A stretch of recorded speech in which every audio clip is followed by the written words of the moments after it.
Speaking of fantastic people, inspirations, role models, hunterace, and you know what? Thijs too. I'm going to put him in there. That's right. Yeah, you better. You better put him in there. I do think Thijs is like a bastion, a pillar of our community. I think he is one of the few that can just have it all, apparently. He can be a top streamer. He can show that he still has competitive chops when he has them, and his competitive pedigree, his legacy. You know, he essentially was the hunterace of his era, right? Like back-to-back European championships, just winning everything that he was throwing up his way. Like Thijs was the guy.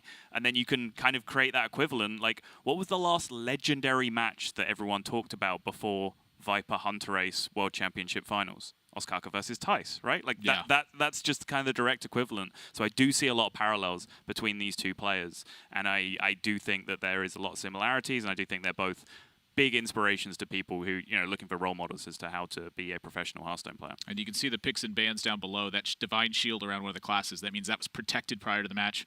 It was not eligible to be banned. So in this match, hunterace protects his warrior, Thijs protects the druid, and then priest banned out on both sides. A major departure from what we've been seeing week to week. You know, you talk about legendary matches. I thought you were going to talk about Thijs winning the Aston Martin. That's pretty legendary. Yeah. I mean, he basically won a house playing Hearthstone. Because he turned down the Aston Martin for the cash value, right? Because he was like, "This money is life changing." Yeah, no one takes the car. You just got to pay tax on that. He just won a house. Because that's what he did with the money. Okay, all right, good. All right, that was the missing link. You don't remember that tweet? No. He's like, "Guys, this is life changing money. I bought a house." No, and I was like, "Wow!" I was like, "I bought a house playing Hearthstone." Yeah. Thijs has just got one of those backgrounds where you go back and you look at everything and you're like, wow, this really does just keep going for 5 years. Yeah. Sits at 3-4 in Grandmasters right now. hunterace, he was bested finally yesterday as his 13-match win streak came to an end. 13 matches asterisk in the regular season. Yep. Casey at one end defeated him. Silvername at the other end defeated him. In the middle, 13 straight league wins for hunterace. Swids. Sorry, my bad. Silvername defeated Kalento yesterday. Yes, he did. Another upset. Got my S names mixed up. I apologize.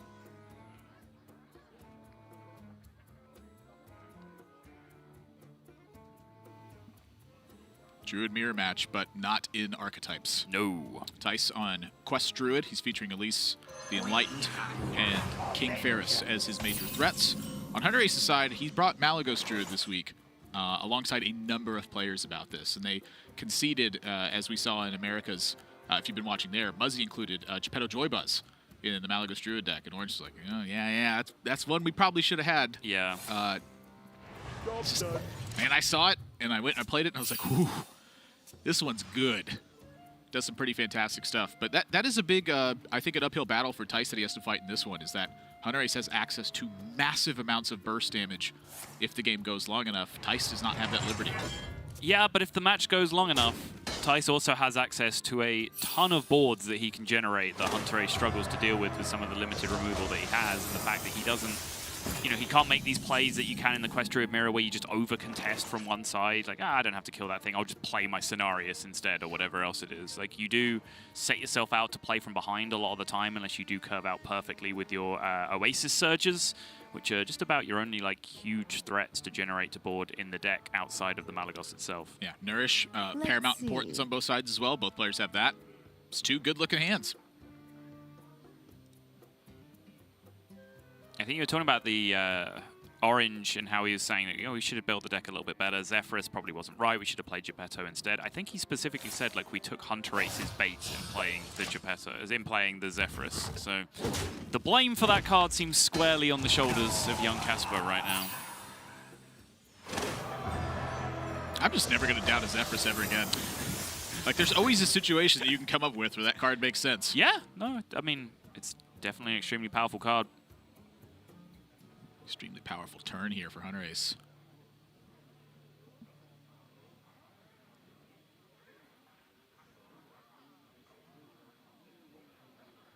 But is it powerful because you're playing stats, or is it powerful because you're drawing cards? Imagine not double wild growth drawing 3 cards. No, I don't want to. Okay, well, my side of the question's answered then.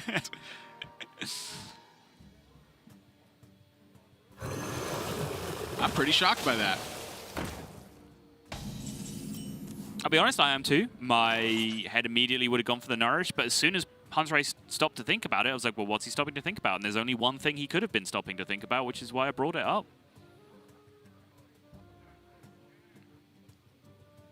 Just wants to buy some initiative. Like I said, if he commits himself to playing from behind, which the deck kind of will do if it just sits there and draws cards, then maybe he feels like he just runs out of time in terms of the board presence that Druid generates. So I will admit this is something I found myself doing a lot when we were practicing Malygos Druid, because I found myself developing before Nourish quite often. And I was doing it pretty instinctually. I wasn't thinking too much about, like, oh, what are the benefits of Nourish here versus so on and so forth. I was just like, 5/5s look pretty good right now. And so I guess if you take into account what's the best turn Thijs can have, it's probably Nourish. Sure. So how do you counterplay to that? You develop. Other things to think about are what do the innervates mean later? What's the inflection point on using the Nourish and what can I cast with it?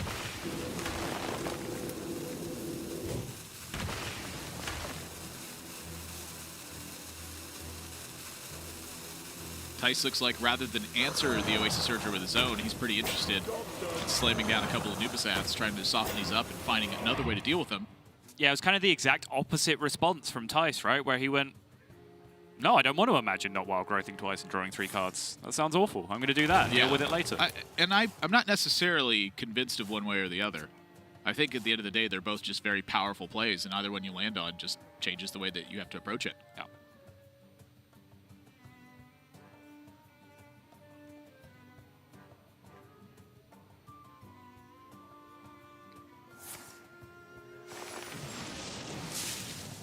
Power takes many. Yeah, it seems to me that hunterace is very committed to just fighting for board as aggressively as he can in this spot. It does make some sense because It absolutely makes sense. I made the point of if the game goes long enough, hunterace got a bunch of burst damage. Yeah, I immediately countered with the idea if the game goes long enough, hunterace is going to have survived a lot of board pressure from the opponent. So play proactively against that. Exactly.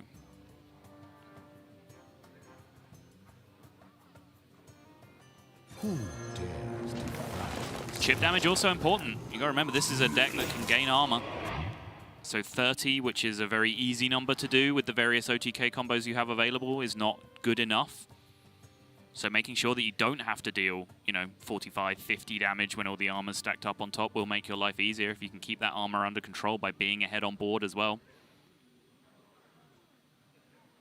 There's a copy of Blood Mage in hunterace's deck as well. I was thinking of that would be a pretty good draw this turn. Yeah, seems decent.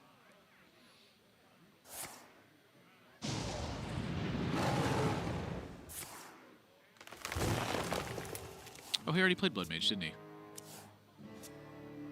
Yes.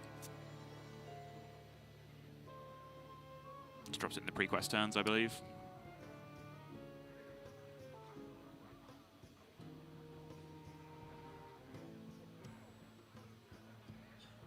Wow,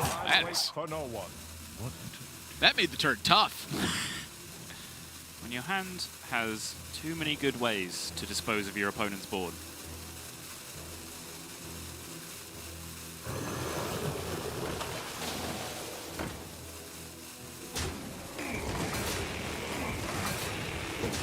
Pounce just used at the start to make space for the Nourish, ends up not being a factor in the trades for hunterace. Keeps the Loti stealth as well, not worried about this 5/8 currently. I think that's wise.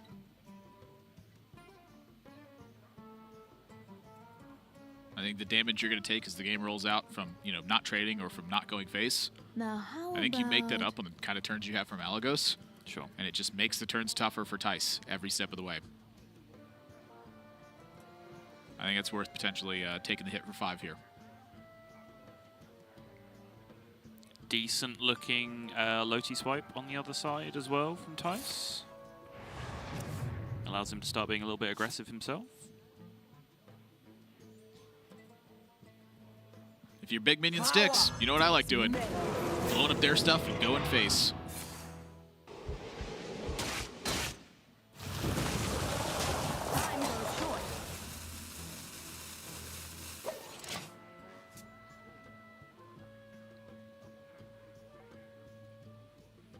And this is where Mali Druid games start to get extremely awkward. You're now thinking, where does this Dream Petal Florist land? Where does it want to land? How do I get this Zephyrus out of my hand so it doesn't land on that? Which cards do I need to have over on the left-hand side of my hand? Because that's now how Elise works in terms of duplications. Do I need to start spending cards from the left-hand side of my hand to make that happen? Do I need to spend cards in general? Yep. Spend cards so I can draw more of them. Spend cards so I can not draw more of them and duplicate the ones that I have with Elise. Yeah, I found myself in this spot a lot, and I was like, I don't know what to do. I'm going to sling some cards, and I'll figure it out afterwards what I should have done. Yeah. And very often, I ended up in the, oh, I should have done camp.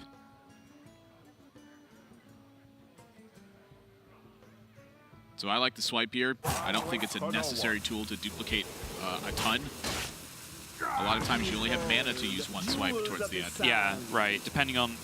There's so many combinations that like giving you a breakdown of how everything works and what the damage numbers are is almost counterproductive. But one that you can look out for is a discounted Malagos, which then comes down with a fluked Malagos, which costs 6, so you then have enough for one swipe to fit in alongside that, plus infinite Moonfires, however many you've duplicated. If it's the 2-cost Malagos gets hit because of the Dream Petal Florist and you have Floop, the damage is infinity if you have enough spells. Yep. So that's a game winner. Yep. If you don't hit the Malagos with Dream Petal Florist, 24 is a common breakpoint. Yep. Because of quad Moonfire. If you happen to have both Innervates in your hand, that turns into 24 plus 9 from the Malagos, because you get to add a swipe to it as well.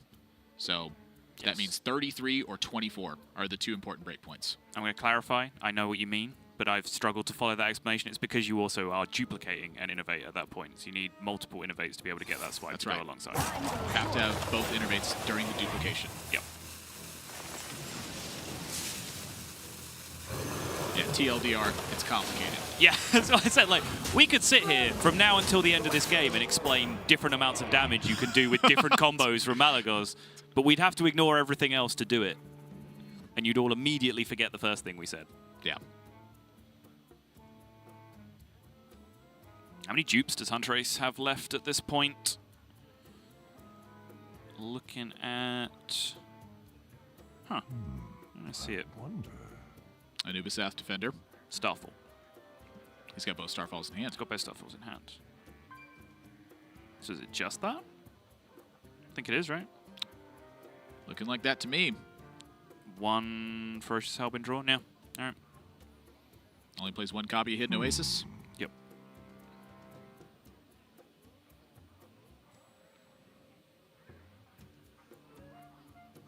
Double Starfall looks clean to me. Starts emptying hand. Interested in draw, perhaps? Use the left side one first. Ah! Yep. I tricked myself with this, too. It matters. It actually matters.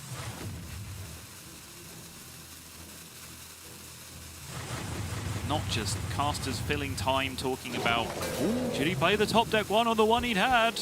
No, it actually matters which copy of the card you use in this scenario. So he uses the swipe here because quad Moonfire is often going to be his breakpoint. So that tells me he's looking for a bit of a deeper line, where perhaps he's using a multiple turn duplicate to get something done. Yes, so then that's the next world we have to go into. Yeah, where well, I'll let you watch that one. Sure.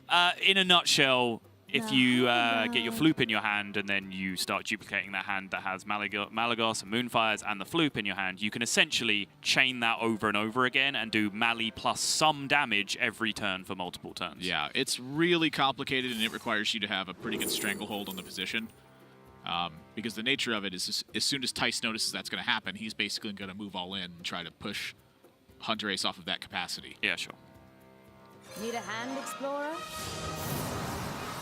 Dupes the Zephyrus, but unless I'm blind, he hasn't duped any armor or health gain.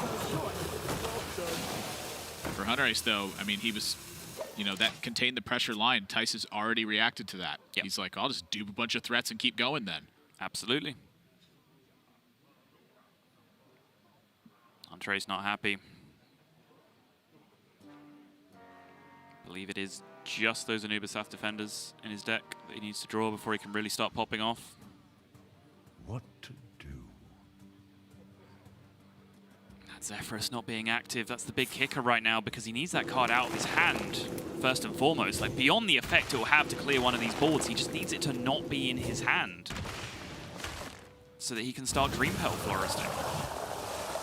Even if, like, the draw, he wants to duplicate the Zephyrus first and then have multiple Zephyrus before he goes down that route, he still needs an Anubisath Defender draw to make any of that happen. Yeah, I mean, that's part of the issue here, right? Is that you need your hand to get empty, but you have to address the board state lest you take too much damage, and he knows that he's going to have to address this board state a number of times. Like, you're going to run out of that ability, so I think you just tempo out the Zephyrus, get rid of the dang thing from your hand, and then figure the rest out.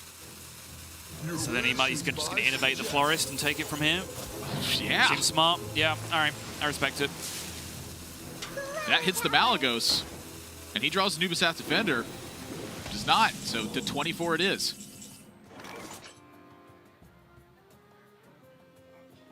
And I guarantee you that Florist makes Thijs very nervous about the circumstance. Because he's thinking infinity damage, because if it hit the Malagos, that's just straight up 44 that's coming across. Let's see. He doesn't know that the Elise isn't active yet. And he doesn't know that the Florist hit Elise. And that means hunterace is going to need more time. As it stands, it's 28 because the Lodi's in play.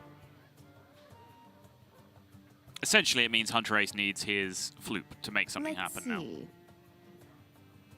But he still has Australian Anubisath Defender as well. Yep. Does have Ferocious Howl in hand, so he can, if he wants. If he wants. If he tries hard enough, if he really believes he can get those two perfect draws back-to-back on this next turn. I think he's just going to get the door beaten down here. I think Thijs' Elise timing was so important. Yeah, you might be right. You might very well be right. He took 12! And that ain't it. No Starfalls, other than the one. No Worthy Expedition in the deck, so you can't produce one. No swipe. How on earth do you live? Wonder. Because if the Elise was active, that means Zephyrus was active too. I think it's finally too many factors.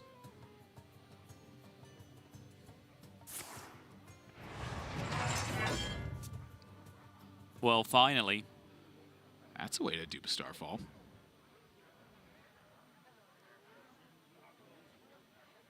You don't dupe the Defender in this instance.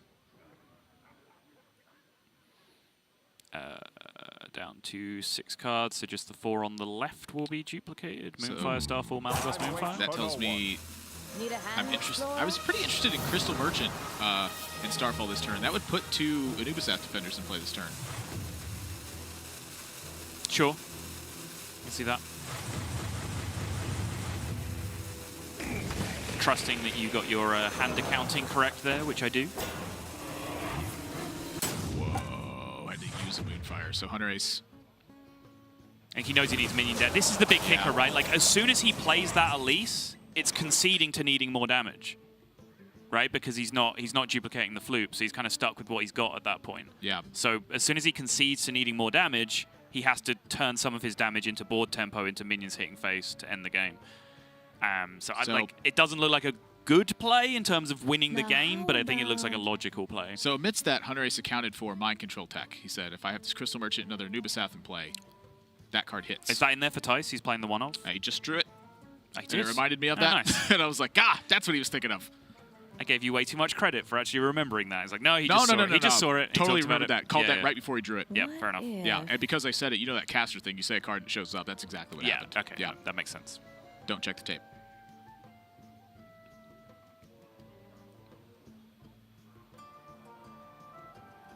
Time goes short. I think Thijs is trying to solve the position. He knows what's left. He knows what's possible.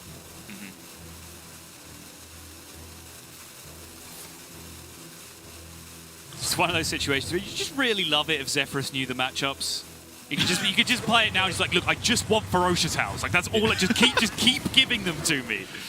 Well, if the position's solvable from a damage perspective, though, for Thijs, holding the Zephyrus is smart. Just pinpoint removal from Malagos. Yep.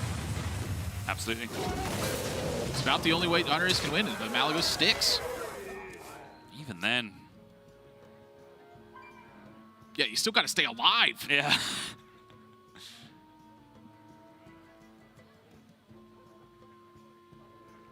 Thijs with that early active Elise, made the most of it. Capitalized. It was early as well. Wasn't like 11 cards left in the deck or something like that? hunterace had 4 when his became active. 3 maybe? Was it even just last turn?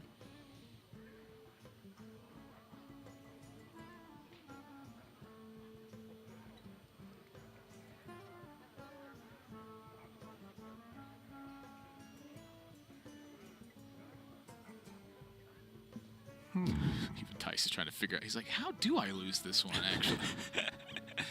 So in my head, I'm thinking like stick a Mally this turn, and you also stick a Mally next turn, but then like This is, I who mean, cares? This is at the that kind of point? stuff you think about when you're this far ahead, though, is you're like, do everything I can to avoid losing. Like, you will make Right. the ugliest kinds of looking plays Right. if it means you don't die. Pretty sure whatever it is you end up with, it does start with sticking a Mally this turn. Oh, it's lethal this turn for Thijs. Attack for 3. Zephyrus active. Gorehowl ya.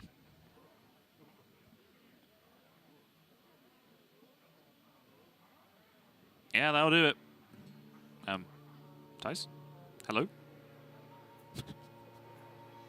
You remember Gorehowl as a card, right? I think Let's he's, see. I mean, it's going to offer it to him, but I think he's like really tunneled on the idea of like, you know, There we like go. what if it doesn't? I don't know the sequencing pattern here. Like, Sure. just making sure. Dot the I's, cross the T's. No reason to rush it. I think you can also get in a weird place where you overthink that turn. The turn starts, you have 2 Zephyrus in hand, and you're like, how do I make 2 Zephyrus give me lethal here? And you're like, oh, you just one of them gives me lethal. Right, yeah, that makes sense. Yeah, that time for a break. Get some tea. Tough game. Not a matchup, really, that any of these players will have huge amounts of experience in outside of the testing that they do, which they do enormous amounts of testing, large majorities of them. But, you know, it's not a matchup that you play every day on ladder, right? Malagos Druid is starting to appear a little bit on ladder now because of the GMs that have brought it this week. But going into that, it's not a situation that you'll be well-versed in, which, again, I think is why you see that thing from Thijs where he's just sort of looking up. He's trying to think of everything because instinctively he doesn't know, right? Like, he's got to try and work it out on the fly because it's such a unique matchup. And it continues to be unique because you have to react to what your opponent does every game, right? Like, based on their actions, did they play a Malagos? Did they play an Elise? How many cards did they duplicate? Like, you constantly have to stay abreast of what the situation is and how much damage can I take? How can my opponent win the game? Yeah. And you saw just Thijs' facial expressions. He was just scrambling to do that the entire time. Yeah, so my question mark is still on the turn 5 from hunterace. Innervate Nourish. You get more mana that way. You can respond to Oasis Surgers with your own Oasis Surgers. I think you're happy to trade Oasis Surgers in that matchup. I'm not sure, though. If our summation of his game plan is correct in that he wants to sort of stay on board for as long as possible and potentially get through some chip damage, I think it's logical, and I'd certainly trust that hunterace has iterated on that matchup potentially hundreds more times than we have.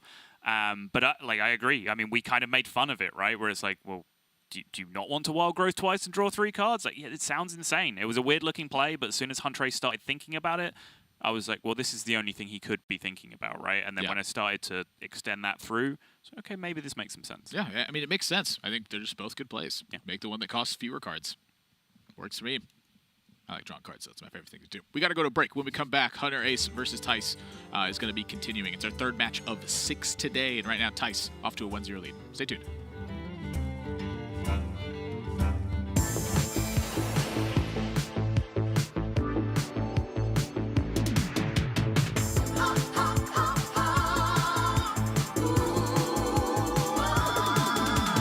Shadows are rising again, darker than they've ever been. As evil descends from the skies, the world cries out, how will we survive? Out of the hall of explorers, and up from the dusty tombs, they grab their whips and fedoras. These legends of the past know exactly what to do. There might be magic monsters, mummies in the markets, and ancient mysticism. They're surely scorching deserts,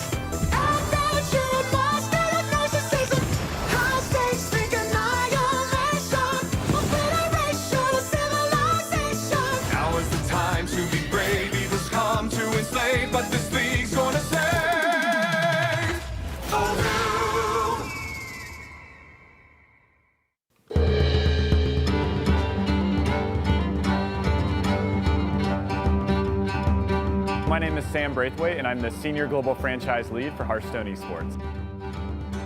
This event was especially cool because it takes place right after the brand new expansion, Rise of Shadows. Historically in Hearthstone Esports, we do our big events like this towards the end of an expansion cycle. But we really wanted to shake things up and really showcase that not only is the world champion the person who can pilot the best decks, but also the person who, when presented with a brand new game, can put together the best decks leading into the World Championship. Cheers to you guys, the sold-out crowd here for the HCT 2019 World Championship.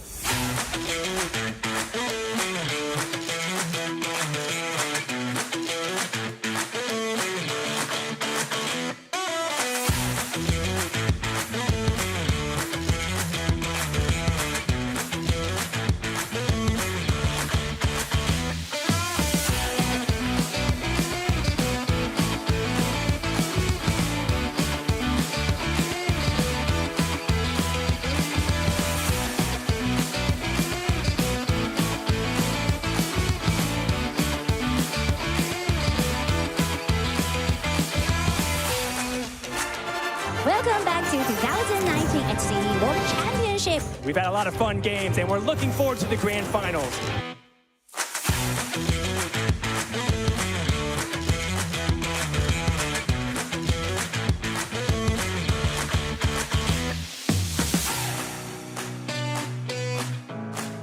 Showdown. Viper versus hunterace. Only one can be the champion. Oh, come on!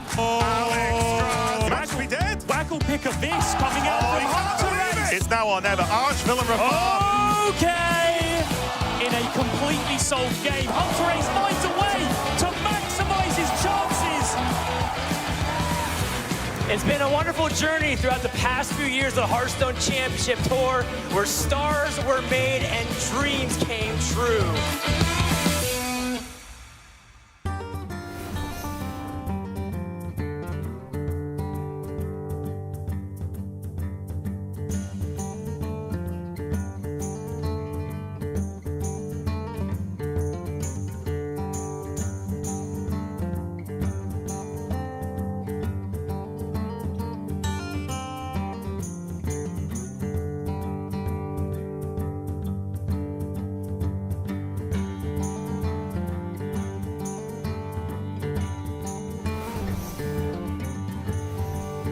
Welcome back to Hearthstone Grandmasters for Europe. We are amidst our third match of 6 today, with right now Thijs off to a 1-0 lead. I'm Nathan, that's Admirable Zamora, joined by Simon Sotto Welch. And we came off of a Druid mirror match, but an archetype's different. Thijs walking away with the more mid-rangey version, able to take that one down. Yeah, and be interested to hear the practice group that ended up bringing Mally Druid and Sayan and Muzzy and people in Americas as well. Just general thoughts on that matchup, because certainly to me against Quest Druid, when I've been trying to play more combo-based Druid, and when I'm referring to that, I'm talking about Zananan's OTK, Bees Druid, and the Viper Miracle Druid. I've generally struggled, and it kind of confused me to hear Viper say, like, oh yeah, I'm like 100% in that matchup, because like a lot of the time they just play an Oasis Surger, and I'm like, well damn, like what do I do? I've had the exact opposite experience. Really strange. Okay. Yeah. Maybe you just suck. Maybe I'm low rolling. Maybe I'm just terrible. It's Who like knows? for me, like I've just become bad at aggro decks now. Like, you know when the last time I won a game with Zoo was? It's like 2015. I don't get it, man. Like, I take that back. During the Healing Zoo era, Amnesiac was getting super tilted at me because I wouldn't keep any card that wasn't Prince Keleseth. Like, he watched me mulligan away Flame Imp and Happy Ghoul, and he's like, what are you doing? And then I would draw the Keleseth, and I would draw Flame Imp anyway and blast off and rocket to the moon. He was getting furious at how I was mulliganing, and I just kept laughing because I was like, look, you asked the game for Prince Keleseth. It grants you that wish. Like, you have to believe. Can we just never say Prince Keleseth again, please? I just like to forget that card existed. Like Beetlejuice. You're like, don't say it a third time. Seriously. Don't give them any ideas. In this week's Rise of the Mechs patch, we've brought back Prince Keleseth. You're like, ah! Baku and Gen re-enter the fray. Oh, no, don't say their names. It was a good idea. It was just too dang good. So, hunterace on Warrior. We saw this yesterday, and he does have a Warrior deck put together quite differently from some other people. Not as differently as, say, Viper is going with his Hakar version of the deck. But hunterace is playing double Plague of Wrath. He is playing double Brawl. He's playing a Spellbreaker. He's also playing double Weapons Project and Harrison Jones, which is what I wanted to lead into in this matchup, because that is a big kicker against the Holy Wrath Paladin that Thijs has. It's a damage race, plain and simple in this matchup. hunterace will kind of perform the perfunctory duties of just getting board control and pushing damage and trying to be threatening. What was that word you just used? Perfunctory? What does that mean? Like routine, I guess? Like going through the motions of something? Okay. I believe. I don't know. I gotcha. Carried out with minimum effort or something. The voice in my head just told me. Oh, is that how you get all those wonderful phrases? The voice in your head? No, the words are all mine. It's just that then we have to define them for our viewers, which is where our production assistants come in. Gotcha. Yeah. I've never heard that word. Not ashamed to admit it. I was in the middle of a point. What was it? Yes, so he will try and be aggressive where he can, but it's not really what his deck does, so it is eventually just going to come down to a damage race.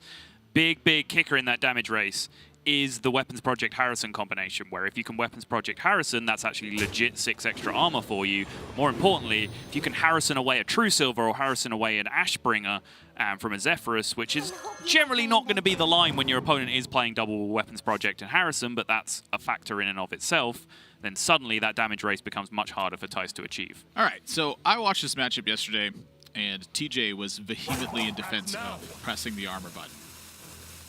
What eventually ended up happening was that Monsanto fell to Bloodyface in a pretty spectacular ending, where Bloodyface had discounted 2 copies of Holy Wrath with Prismatic Lens and 50'd in 1 turn. It was amazing. It was beautiful, and I loved it. That's excellent. Love that. I do think that is like your auxiliary plan, which you recognize pretty early if you're capable of it or not. Are you capable of getting the armor total? I feel like in this particular game, the answer for hunterace is yes, and there's a couple of reasons why. The first one is he didn't really take chip damage in the other game. He made it a point to kill that Wild Pyromancer. Second one is Thijs decided, all right, well, I don't want to give you extra cards, so I'm going to go ahead and bump this Eternium over. And I'm like, ooh, that means it's getting 6 points of armor. Big deal. You have 2 weapons projects, you have Harrison Jones, and you have Dr. Boom in hand. I feel like if there's any game where he can get to the point of getting the armor total to 50, this is one of those variations of it. And so I think that there's a chance he should be really paying attention to that function this game.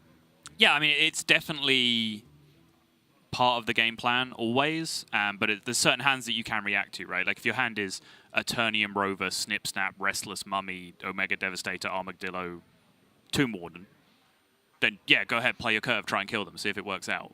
It's really not going to most of the time, because they just need a couple of clears. They just need 1 or 2 clears, and guess what? They have plenty of them in their deck. So if that plan is never going to work out, you almost always have to engineer a situation where you go for the armor plan, because it's just about your only win condition. Yeah. It's not like this is Bomb Warrior. When it's Bomb Warrior, you can have the debate about how aggressive you're supposed to be versus how much armor you can gain. In Control Warrior, you kind of just have one thing that you have to execute. So I think hunterace is still in that middling decision where he's not quite sure and wants to attempt the pressure. Mummy and Armadillo in hand. It's more appealing, I think, to seek the pressure. I feel like I'm in the TJ camp, though. I would have recognized this as one of my opportunities. I would have traded, pressed the armor, played the 1-3.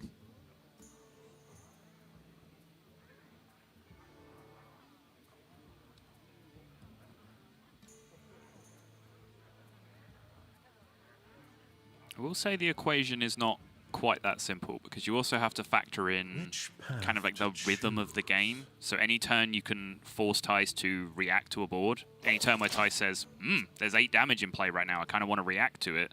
That's a turn he's not allocating 6 mana to draw cards. That slows him down.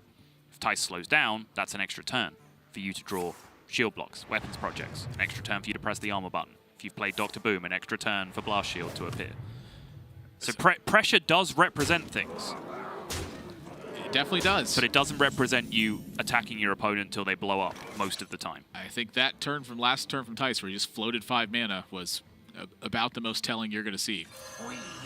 Here he shuts down the Eternium Rover thanks to Blood Mage.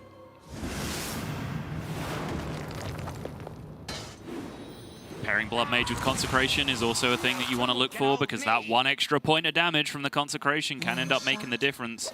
But then there's 1 damage from the Elven Archer that doesn't end up going face as well. Yep, Thijs actually, in the rare occurrence here, has made excellent work of the Paladin turn 7. It's very rare that you see that one. It was a clean turn, yeah. Now here's another thing that pressure represents. Thijs being at 16, there's pressure to take this 3-4 off the board, which if Thijs was at 28, if Thijs was at 30, you can just giddy up True Silver, go face here and start pushing damage. Yeah, I think that is a benefit here for hunterace, is that I don't think Thijs can take damage off the board. I actually think it'd probably be quite foolish to attempt to do so. I agree. I think you let that sit, you rely on your timeouts, you very, push the damage. It's very tempting to do so, though, but I agree it would be a mistake. Yeah, but I think that's an important measure. If your opponents can make mistakes, tempt them to do so. Yep. Ooh, double project. Double project represents real healing as well. If you can gain 12, but they only get the weapon once. And here, doesn't get the weapon at all. Because there's a Harrison. That's the real Harrison noise. That's a massive swing. Ziliak's now in hand as well. At 42 as well.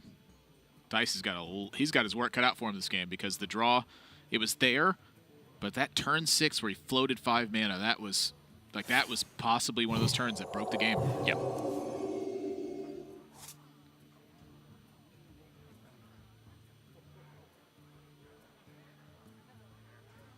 What? You think you can take me? For hunterace here, I don't think the turn is as simple as slamming Dr. Boom. I think that right now there's real value in the hero power and saving the Boom for a burst of armor.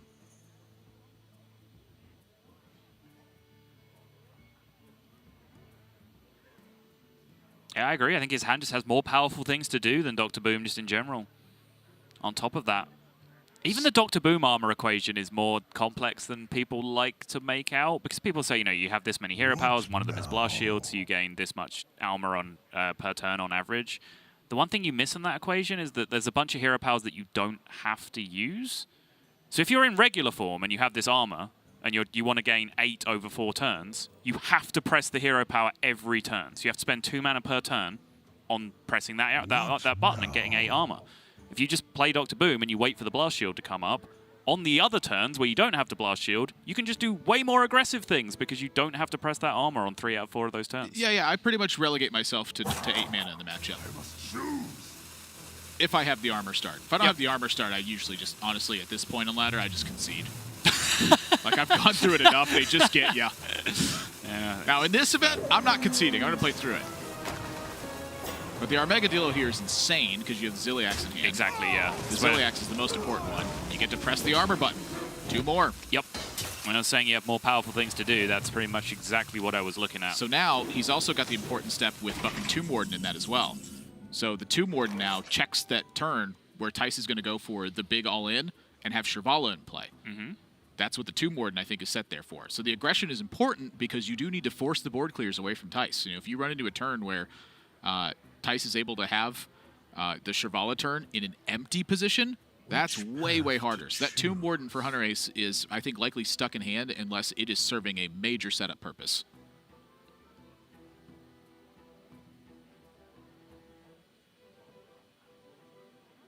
And I think Thijs is, he's sweating over that setup purpose because he doesn't have a way to draw cards right now.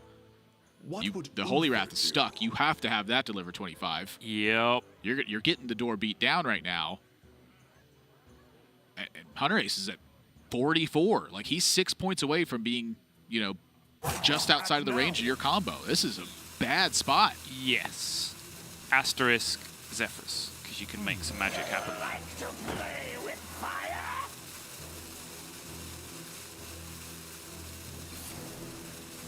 Cliff Notes version, if hunterace ever hits 60, the game is over.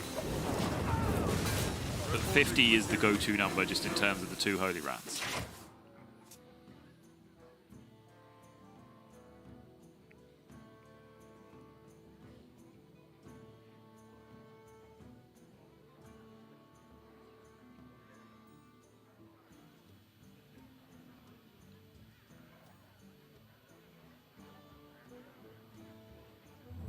I wonder. Only 1 copy of True Silver in Thijs' deck, so having the perpetual taunt in play, not as big of an issue as we've seen it in some matchups. When Pavel and Bunnyhopper played this one, we saw Bunnyhopper deliberately spacing out taunts in the matchup, and it was to account for the fact that Pavel has continuously played 2 True Silver champions. You saw the pressure it would apply in a situation like that.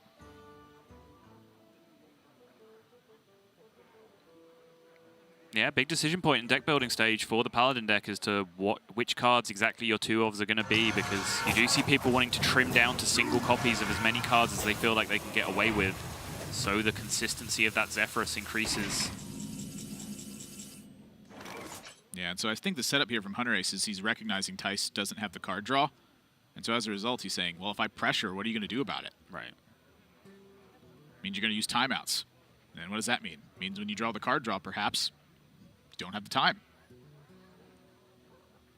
What would Uther do? It's out already. 46 now for hunterace already. Second weapons project in hand. You can go to 52 if you can get taunts in the way to block the weapon coming back. And then after the first Holy Wrath gets ripped, he has a big old Ziliax coming down on top of at least Snip Snap based on his hand. I think Thijs is going to have to find a clever line where he basically rips a non-guaranteed Servala if he's going to actually win this game. And honestly, that shield block may have... Yeah, I was going to say, I think that might have just crushed that hope as well. Shield block, mummy, press the button. Like, hunterace is approaching the point where he can play around that ridiculous scenario you described, where he's able to get 50'd in 1 turn. You know, that's an interesting scenario to think about. Is with the shield block in hand, do you need to prompt yourself to do it now? You know, I personally haven't liked being under the pressure of having to get armor, because that gives my opponent a pressure point of their tempo. Sorry, explain that again? I didn't follow. With the shield block in hand, do you need to use it now? Like, no. Exactly, but I like to use it ahead of time, because when you don't use it and the damage starts pouring in, you find yourself under the pressure point of having to get armor. I understand. Yeah, your opponent can force you to use it in situations where it's good for them to have you spend the 3 on that particular turn. Yeah, it's like weird because armor's, you know, continuously a proactive setup. So when you're able to use it as a reactive measure, it just becomes so powerful.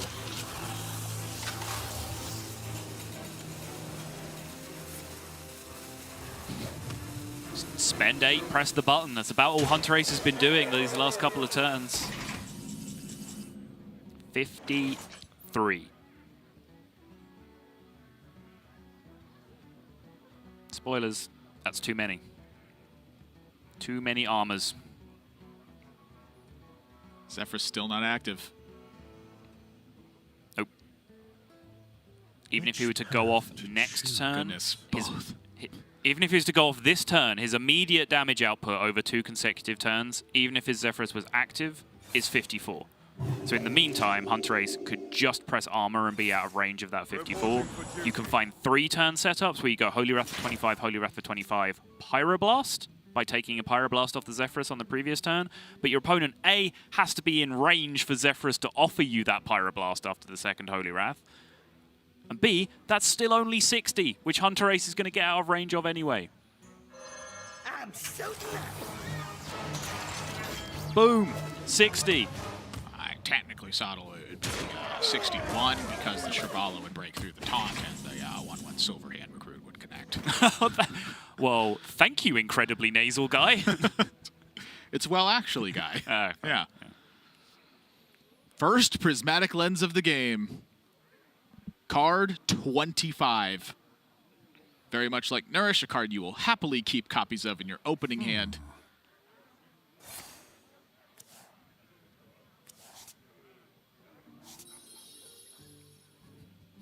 hunterace just got the blast shield first rip as well. Look, when everything goes your way, you got it. I think he played this game wonderfully. When it rains, it pours. I think Thijs got unfortunate to have both lenses buried. I feel like lens is, pretty much I'm almost out of it's your cards. second critical card draw, right?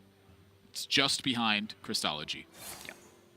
I often consider the two of them in tandem. You got. Sure did.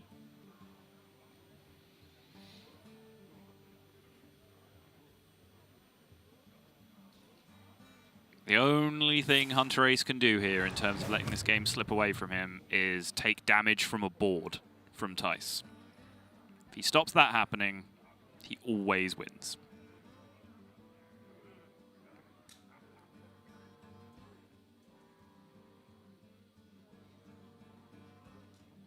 hunterace almost certainly knows what the turn is next turn from Thijs. So he has basically full information. Out of cards. Well, all right. Let's see you try and do 67, Thijs. Yeah, I'm going to call that from this position impossible. Agreed. It's time to test your metal. Some people once said pinging yourself in the face was impossible. And then Thijs proved them wrong. Out of cards. Sweet. Just the 42 to go.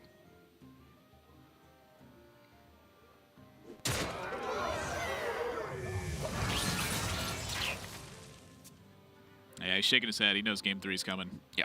He's just hoping hunterace blunders somehow. Yeah, like I said, there's an opportunity, I guess, for hunterace to throw this away by just saying, yeah, you know what? Have some minions that can attack me in the face. Yeah. Maybe hunterace just won't attack. Like purple yesterday. Just refused to attack for a number of turns. What? He was in his position that was 100% to win versus Nalgridon. Just stopped attacking for a couple turns. In Grandmasters? In Grandmasters. Oh, my, that's so good. He just stopped attacking. I was like, what are you doing, dude? Like, inject the BM into my veins, please. Just win. Like, what are you doing? And then he likes to mention that he's like, when you're 100% to lose, just don't waste time. I'm like, you are literally wasting time. Oh, yes. That's purple. Do-do-do-do-do-do. Yep. No tomb can hold me. Yep, hunterace not going to throw this one. No tomb can hold me. Just keep it clean. Keep it simple.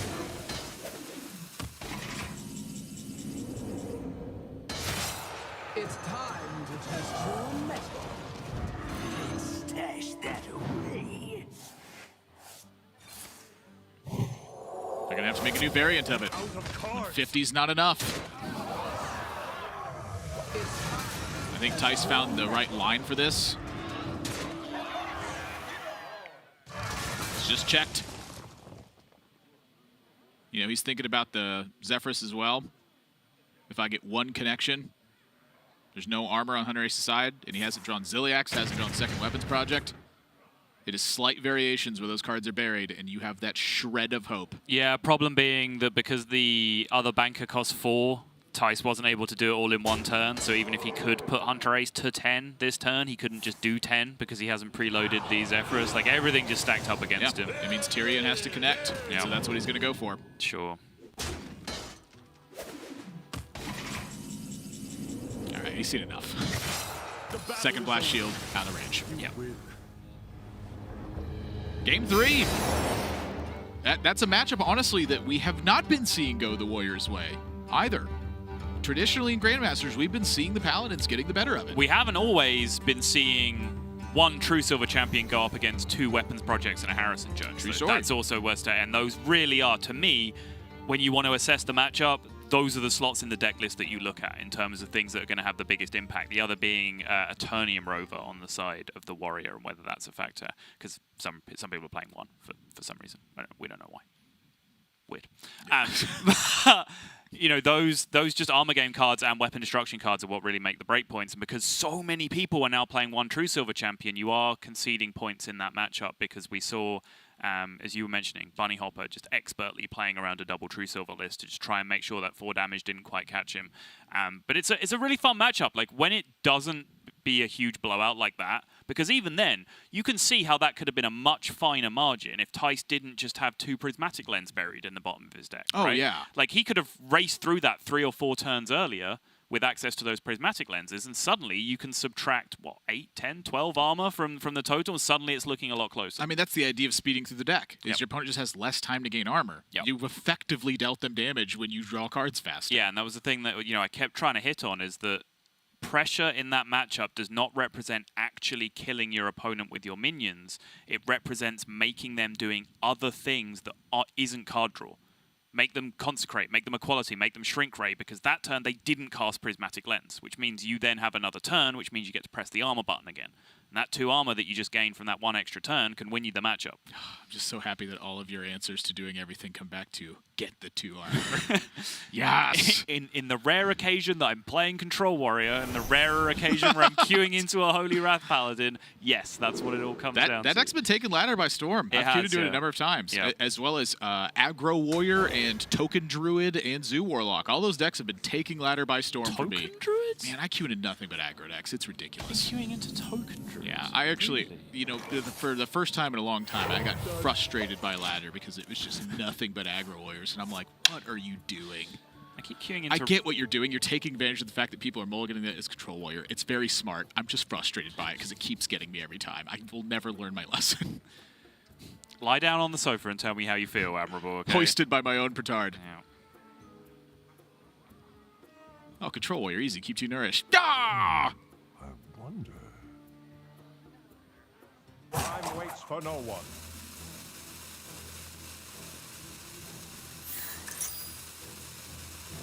Pretty tough matchup on both sides, honestly. Like, you have a lot of things to account for. For Thijs, this matchup changes because it's Malagos Druid on Hunter Ace's side. Yep. You have to use your timeouts in a very different manner in fear of burst damage. So the signals that he's getting from Hunter Ace are going to largely dictate timeouts. And for Hunter Ace's side, it's much harder, I think, to really have pressure going that's meaningful, resulting in the ability to actually out-heal being a nigh impossibility, I think. That's just not a Hearthstone hand, is it? Well, interestingly enough, he did not coin. He didn't. And so I think that's pretty telling of perhaps the practice he's had in the matchup. It's interesting to me. It's something that I've thought about too, because, you know, with certain hands, for example, like with Crystal Merchant, you can trade a quest activation for a card draw. Yeah. Right? By playing Crystal Merchant on turn 2, and then you coin, and then it actually draws a card the turn that you play it, and you get that quest activation back on turn 2. But he didn't have Crystal Merchant in hand, but what he did have was a pretty mediocre-looking hand, so maybe he was thinking towards like various draws that fix his card draw if he can use that coin to draw a card on a turn. Yeah. Is this a matchup where he needs to land Oasis or Drone 5? No. Nope. Absolutely not. All right, well, let's figure out what makes my draws more powerful then. In this instance, it was saving coin. Coining Nourish could end up just being huge, if that's what it comes down to. Well, his quest is going to complete on 5. That's true. Yeah, that's fair. Nope. Still not a Hearthstone hand. Well, it is. You built this deck. You chose these cards.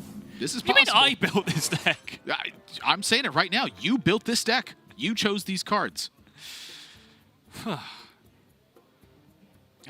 When Bunny Hopper's taking advice from people in chat on how to build his Grandmasters decks, I figured, you know, maybe you were helping Hunter Ace out a bit. I don't know.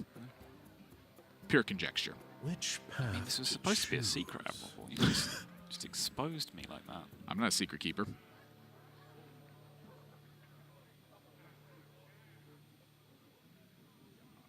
I do think you'd look just as good in that outfit, though. Thanks.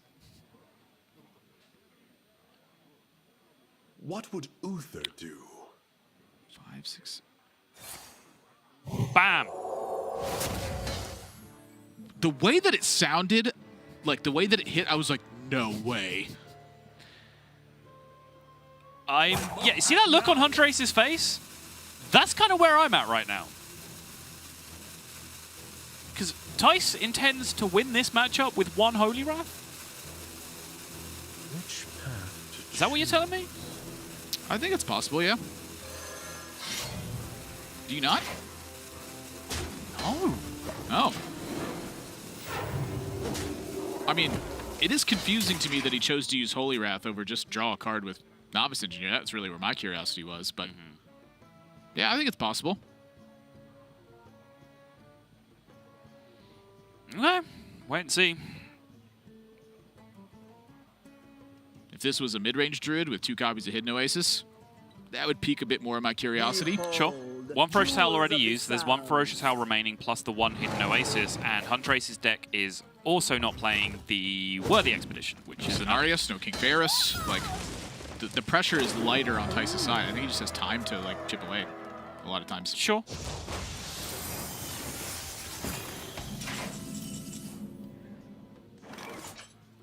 You know, again, admittedly, I didn't play this deck like a heaping ton of games this week. But I pretty much was losing to the first Holy Wrath. Really? Yeah. Just hard to check the minions I found. Like, if I didn't have a super strong hand, they eventually got something there to chip away. Your experience is very different from mine.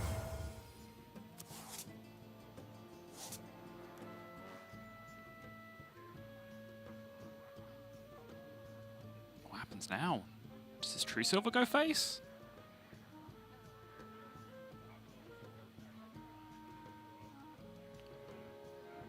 I think I would tend to hold it here. What would Uther do? I don't know about that one. I mean, I guess that was the root of my question, was do you kill this Crystal Merchant? Because that's 4 damage then that you're missing when you're playing a single Holy Wrath game Yeah, plan. I mean, I see what Thijs is thinking of. He's like, if I delay the draw, it just makes it better. You know, and hunterace clearly hasn't had like the necessarily an explosive spot, but Right. I was very interested in that damage going face after the way this is played. So now what I'm thinking about is that Thijs wants to combine spells with Blood Mage. So perhaps like a 10-mana turn, he, you know, takes it lightly off and goes for a hammer and a consecration at the same time. Sure. That means he's not going to be drawing cards sometimes, though. So I am curious. I do think he's created an objective for himself.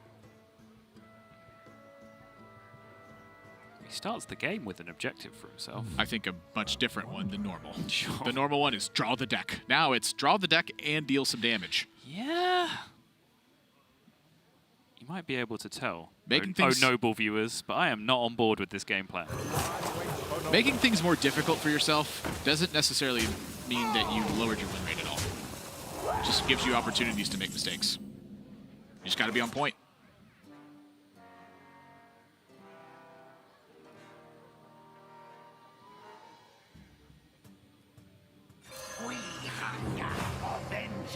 Job done.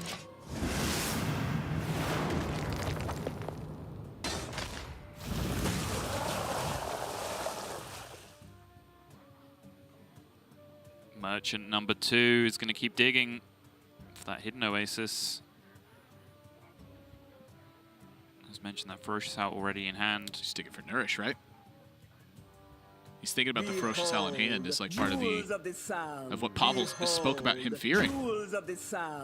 Yeah, I think hunterace is finding his own auxiliary game plan. He's like, hey, if you're going to limit yourself on damage, you know what I'm going to do? I'm going to draw max cards and take a different route.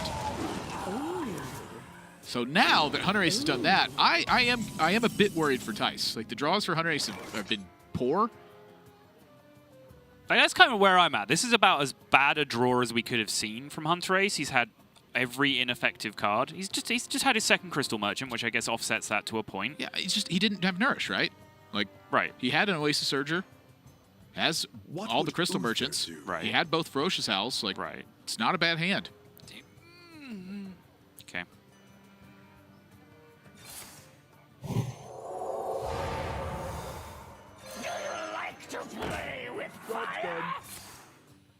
Not enough, I don't think means it's bad.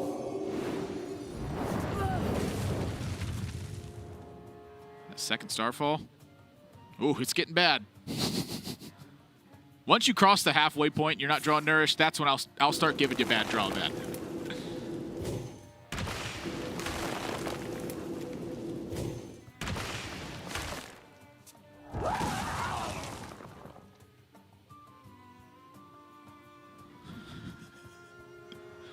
wish I had my old hero power back.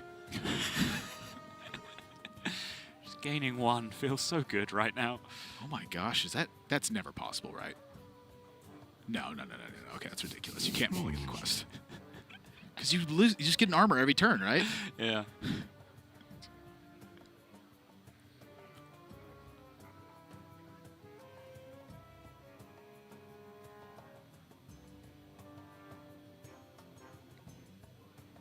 I think he's weighing the option of continuing this game plan. Having hand size on Ferocious Howl.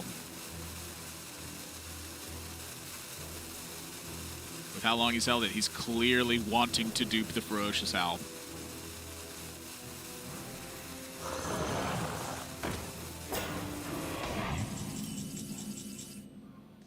This might be the least happy with the game I think I've seen hunterace in a very long time. I mean, he gets in this mode a lot. I think certainly things appear like he expresses a lot of emotion that it would seem like, you know, he's getting frustrated and will make him play worse. But this is just kind of natural for him, where this situation, like, he still thinks, he still focuses, he still makes good decisions. He's just in that situation where he just is able to show emotion and get away with it.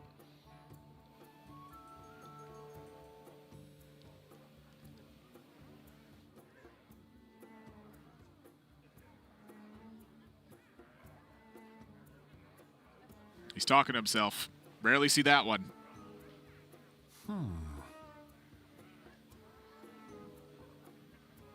Last time I saw him talking to himself that I recall anyway was Game 5 at Worlds. I must act now. Which if I was in that game, I'd have been talking to myself too. I'd be like, stay calm.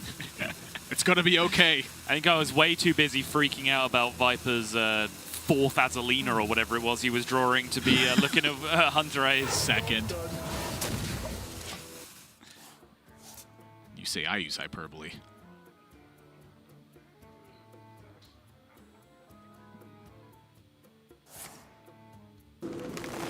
Keep drawing.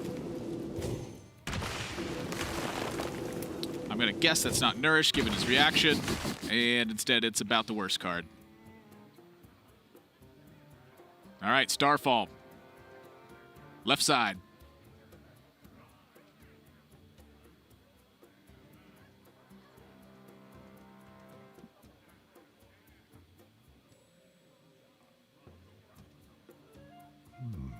I wonder. You know, I guess because the damage plan is just gone, I think on hunterace's side, like, he clearly intends to fatigue and outlast Thijs in some manner. Yeah. Like, he's pretty committed to that route, I think. Time waits for no one. Just give him the extra health total and move on. I'm still really curious about how necessary, like, duping this Ferocious Howl ends up being for hunterace. Because he does seem to be quite fixated on that line. Doesn't he just get out the damage range with what he has in hand right now? Can't he just use it for the cycle?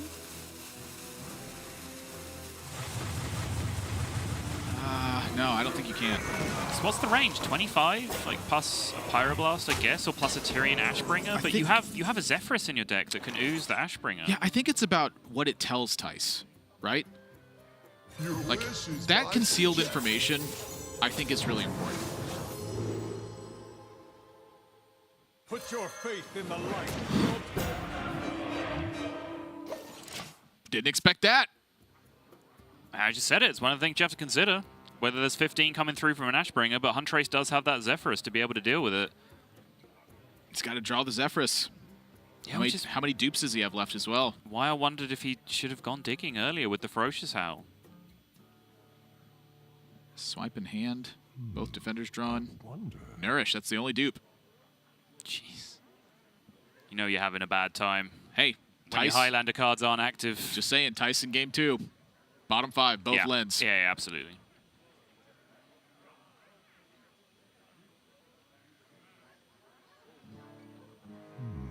I wonder.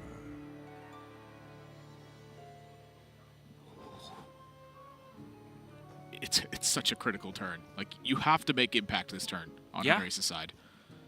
And it's paining him. He believes he needs to use this and find something. I would have cast this Howl 2 or 3 turns ago. I'm not saying that's right. I'm just telling you that's what I would have done.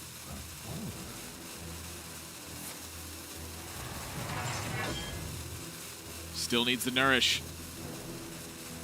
The full abandonment of that game plan of damage. Protect these Anubisath defenders and hope they absorb these shots. Not going to, though.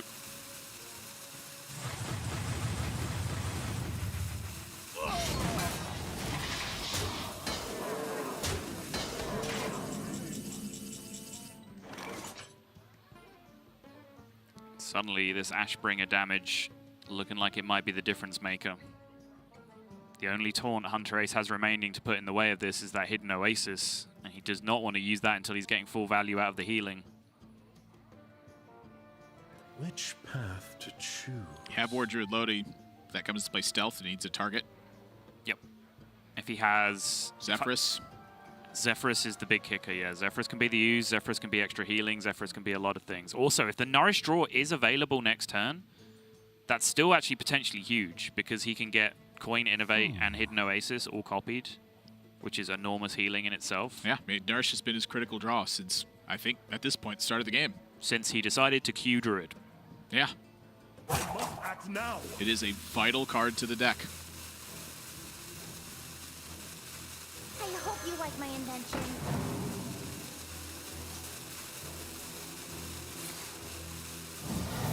Whoa. One shot. Whoa. More damage, not going face. That one, that looked like a... Oh, he wants to be able to answer Malagos still? So that tells me that's what I mean, like, hunterace having concealed for as long as he did, I feel like Thijs is still lost in where this game plan goes. Like, I don't think he's familiar with what we can see right now, and obviously so. Like, we're noticing hunterace's frustration with it. We see that he's taken this weird path. That's a hard thing to identify from Thijs' side unless you've run into this before. And the only way you would have run into this before is if you practice someone who I think has a very keen sense of how their deck can operate. Right. He wants a way to still answer Malagos. I don't blame him.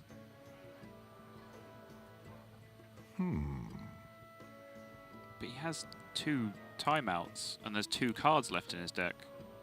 Why does he ever need to answer Malagos? I'm just telling you what he's thinking. I can't answer the question for you. Well, you're hypothesizing what he's thinking. That's an important Well, why the heck distinction. else wouldn't you ship 5 damage face? I've been confused since he used the first Holy Wrath Admirable. All right, well, tweet at him, everyone. Ask him what he was thinking this turn. Screenshot this turn and tweet at him. What is he thinking he's going to tell you? I wanted to have a way to kill Malagos.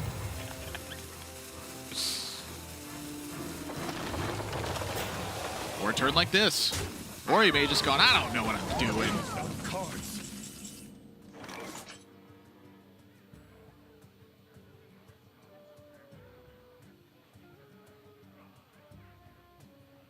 Yeah, Shrinker looks pretty good, doesn't it? It's to handle stuff. That's what he was thinking. Distinct lack of a Malagos on the board, just saying. Well, this is bigger than a Malagos, isn't it? It is, yeah. Okay, well, he got an even better payoff then. Nice.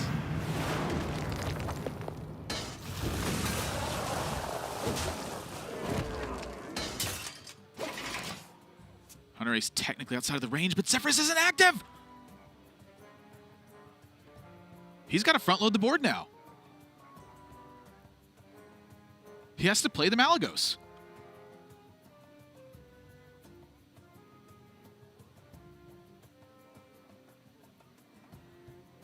Honestly, that's not necessarily a bad thing. No, it's not.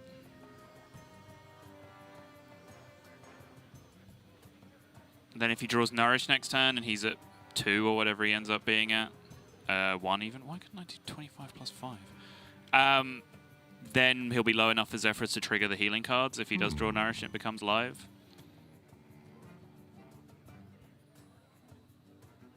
Then is he able to answer the board state? Yes, he will be, but it will get him off duplicating his Zephyrus at that point, so he only gets the 1-off heal, but he only needs the 1-off heal.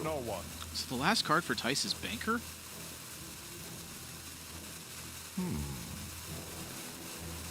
All right, well, he's got to cook something up because honestly, like, he is missing damage.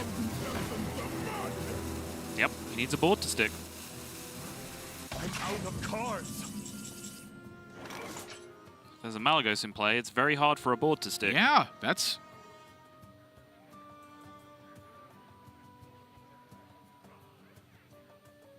It's time Banker it twice? No. No, that's what. No. What if you do, though? If you banker it twice right now and you don't draw a card, what that means is you can kill the Malagos. If you just kill the Malagos, you guarantee draw a Shivala off your next Holy Wrath. So you'll have. You don't have another Holy Wrath. What? No, you don't Holy Wrath this turn. So you play Shivala, you banker it twice. You kill the Malagos. You have 2 Shivalas in your deck. You draw a Shivala, you Holy Wrath. You draw a Shivala. You end up with 3 Shivalas in play with no Malagos there. Right. So the Malagos is dead this turn. But this is the same thing, except you have 2 Shivalas in play and 1 Shivala in your deck. Right? That's my question then. Oh, and you get to deliver 5 face. Yeah. Well, Hunterace has got to draw Nourish. Yep. If he doesn't draw Nourish, that's it. Yep.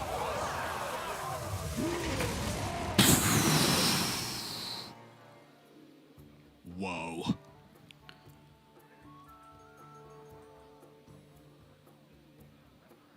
So, I don't know if people cards. followed this on the previous turn, but I was talking about how if you are forced to use removal, like swipe, to take care of the board because you have a Malagos on board, that gets you away from duplicating your Zephyrus with the Elise, which can then find you, healing plus a removal option. He doesn't have that luxury right now. He just has to take the removal option, right? Remaining cards. And then he has to kill a 7/5 Divine Shield on the following turn. Go ahead. Blood Mage, War Druid Lodi, Flabidnus Floop. Frostnova? Frostnova. Frostnova. He's betting on Frostnova.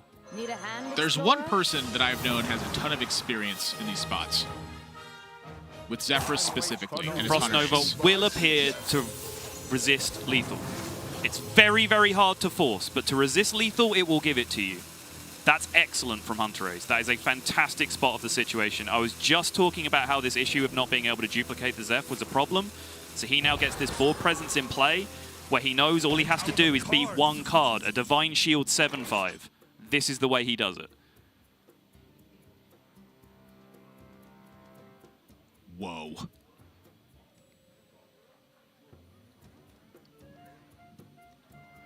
A Dream Petal Florist? Which path to choose? Color me impressed. That's good. It's real good. Did he spot this and literally have the breathing room of 1 point of life in order to get there? No.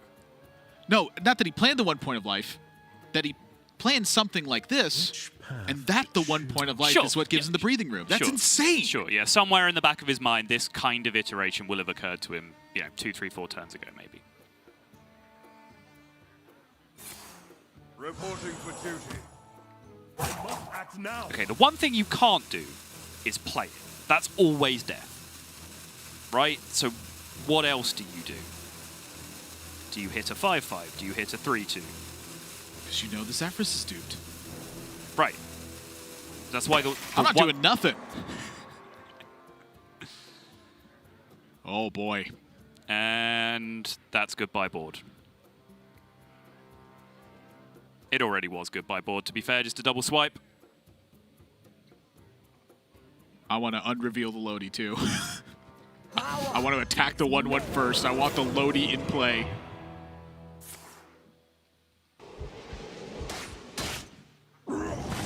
I just want it there because I'm terrified. Hunterace knows he's got it solved, all right, Admirable? He's chilling. He doesn't need your security blanket torn. How are you going to shake your head no the whole game and then walk away with it with this kind of win? That's insane. It's time to test your And this is concession. Thijs knows that this is the line that never wins from this point. He's got to get through a 1/1. That 1/1 has to connect. Get in there, recruits. You've got one job. You got to make it happen, buds.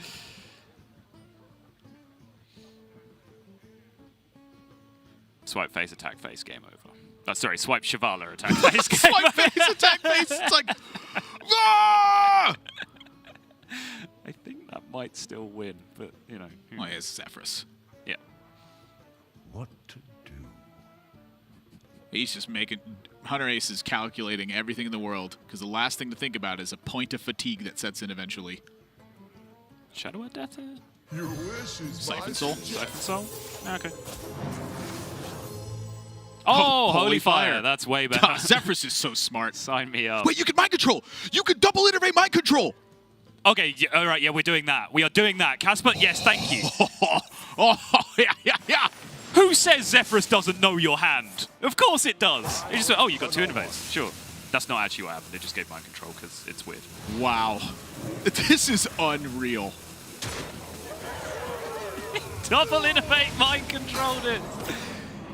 Yes, son. Well played indeed. battle is over. Fascinating encounter. I am much confused, Admirable. I do not understand the single Holy Wrath line, and I think like maybe I'm wrong and that's just how you're supposed to play the matchup because I don't have experience in it, but just in my head it doesn't add up because you look at about as good a position as Thijs could have got from that spot, right? Like hunterace threw away all his healing, essentially. He Ferocious Howled early. He used the second Ferocious Howl because he couldn't afford to wait, and his Hidden Oasis didn't get full value because he just used them. And still, hunterace gets over the line with his most important card in his deck buried in his bottom 6, 5, or whatever it was. I guess... Like, how does that line win? So I guess that's kind of my point, right? Is that the stars aligned in this spot, and Thijs was 1 damage off lethal. And the reason that I didn't like the Holy Wrath was just because he had alternative card draw in hand.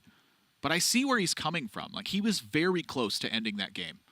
He was very close. But he was very close to ending that game in a disaster pan out for hunterace. I'm not saying it's not a mistake. I'm saying I see where the line comes from. Okay. And I think it's very reasonable, but just didn't pan out that time. Like, sometimes you get lucky. You just connect for 25. Like, he also connected from 1 off of that as well. Yeah, How different is it if he connects for 2? I mean, 100% different in that one particular matchup. I'm saying it is a mistake, I think, but I don't think it's that bad. I really don't. Either way, hunterace is That's here all with an someone interview. way smarter than we are. Yeah. Let's, hunterace, can you hear us? Yes, I can hear you guys. Whew, wow, what a way to deliver an ending on that one. You know, it was very clear that you diverted from a damage route pretty early in that game. But walk us through, like, obviously the Holy Wrath is an identifier, but some of the other factors that come into it and what's going through your head the entire time. Because you're shaking your head no the whole way. Yeah, but come on. I don't know. That was not the pan out I wanted. You know, with Malagos Druid, you're very reliant on drawing Nourish. So especially in these matchups where you actually have to reach your OTK or some sort of win condition, normally at least, I don't really win if I don't draw Nourish. But in the outcome here where he played his Holy Wrath early, there was like a slight chance, but I still felt I had to draw the Nourish. But yeah, I just diluted from that game plan and tried to play for board with my Moonfires and stuff and just take as little damage as possible. Normally, I think it's a bit weird in general to play the Holy Wrath because normally when they play the Holy Wrath like that, you should be able to just copy the Ferocious Hells and you're fine. But I mean, I didn't draw the Nourishes, so I couldn't do that. I had to somehow manage to get a win there in the end. It was pretty insane. I was not very optimistic during the game, at least. So you've kind of stolen my question, because what I was going to ask you is, like, I don't know that matchup very well. I'm here to learn. Like, is he ever supposed to Holy Wrath? To Holy Wrath early? Because as soon as he did it, I was like, this can't be right. Like, to me, that looked really, really confusing. Like, is that a iteration you've tested in matchups? Like, is that ever a winning line for the Paladin?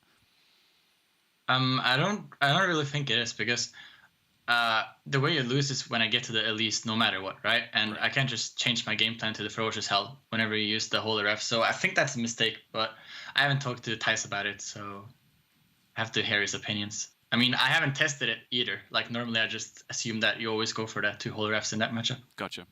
And so your win streak finally came to an end yesterday, but it's still been a heck of a performance for you. You lead the pack in terms of all the European Grandmasters right now with a 7-1 record. And so now that you're going into rematches, is there anyone you're looking forward to facing or perhaps not looking forward to facing as we move into the next weeks? I'm looking forward to face Orange this upcoming week. He's been pretty cocky in talks with him, and he's very confident about our match. So we'll see about that. Let's say it like that. Go on. Elaborate. Yeah, so that's happening next week. So I'm looking forward to that. I meant more specifically on the words that he was saying to you that were hurtful and cut deep to your soul, as you just were quoted as saying. Yeah, I'm not sure if that is friendly for the stream. All right, good, cool. fair So enough. I want to ask you one last technical question. That turn where you ended up on Elise, Zephyrus, Frostnova, how many different lines did you consider? He's disappeared. Hello, Contrace, you still there? Do we still have you? Am I here? Okay, go. No, we're good. We got you. How many different lines did you consider on that turn in terms of like things to get from Zephyrus or whatever else? Well, I had already planned out that situation kind of because I mean I was basically the only out I had towards the end. So like even on the turn I was kind of clear on what I was going to do, but I thought about it for like 5 turns before there because that was like the only situation where I would have won. And I mean I had no idea Zephyrus could offer mind control in those scenarios before this match. That had never occurred to me. So I did definitely not think about that. You know, when the first like I was considering just iterating the second Zephyrus there because I saw the mind control from the first one, right? So maybe the second one also offers me mind control. But I was like, I don't know. But yeah, I felt that you always just take it. I think that there's other lines that also win. You can probably go for the twisting also, but the Nova just felt super safe to me. Then that way I get board pressure when I clear the board next turn. Yeah, I liked the Nova line just because it put pressure on Thijs to have to do nothing. For a turn. I thought it was really cool. How much practice have you had with Zephyrus? I guess that's my final question. Like, how much deliberate practice with Zephyrus, or is it just games occurring? It's normally just games occurring or just talking with people. I have a lot of connections, which is super good. So I learn a lot of scenarios and what he's not able to do and able to do. So but there's still so much I don't know about him yet. I mean, there's just scenarios you've never been to, right? For example, with the mind control thing that happened in this game, just didn't know he would think like that. So you'd say that sharing information with folks that you play with is probably the best way to learn through it?